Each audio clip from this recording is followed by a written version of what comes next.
narsani topdim, ha? Bo'ldi qil. Men seni deb erib ketyapman. Mayli boshqa qizlar, lekin endi Indira meni tashlab ketmoqchi. Men Indira bilan baravar qolmoqchi edim. Bo'ldi qil odamlar o'zdirishni. Shoshma, sen zararlisan. Yo'q, men uni himoyasiman. Bo'pti, yur, men senga unda hammasini boshdan tushuntiraman. Qara, ko'ryapsanmi? Ko'ryapman. Ikkita sevishgan mazza qilib aylanib yuribdi. Bu uni ayoli emas. Uni ayoli uyda sen bilan maza qilib gamburger yeb o'tiribdi. O'tda meni aybim yo'q. Kerak emas, hamma narsada meni ayblash. O'zing chiqisha olmagan ular. Xo'p, qara. Mana bu ayoli yaqinda oyoqlarini kesib tashlashdi. Voy. Sen bilan doim yurib semirib ketganlardan diabetga chalinib qoldilar. Bitta bu emas, bundan ham ko'p kasalliklar bor. Unda hamma ketishimiz kerak darhol.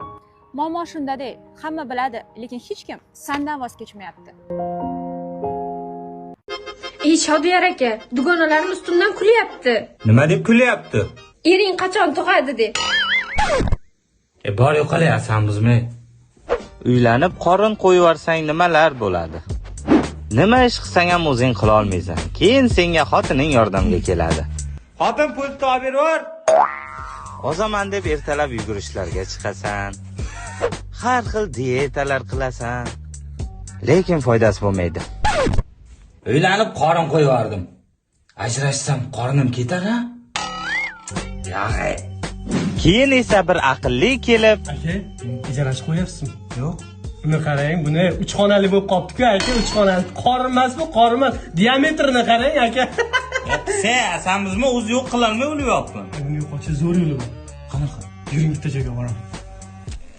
Oho, dadasi, qorningizni qanday yo'qotdingiz? Bilmayman, men uxlayotgandim. Mani ishim, rahmat shart emas. Mayli, nima bo'lsa ham muhimi qorni ketibdi-ku, hozir zo'r qilib osh tayyorlayman. Yo'q, kene, ovqat shart emas. Endi aka umuman ovqat yemaydi. Nimaga? Oshqozonni olib tashladik.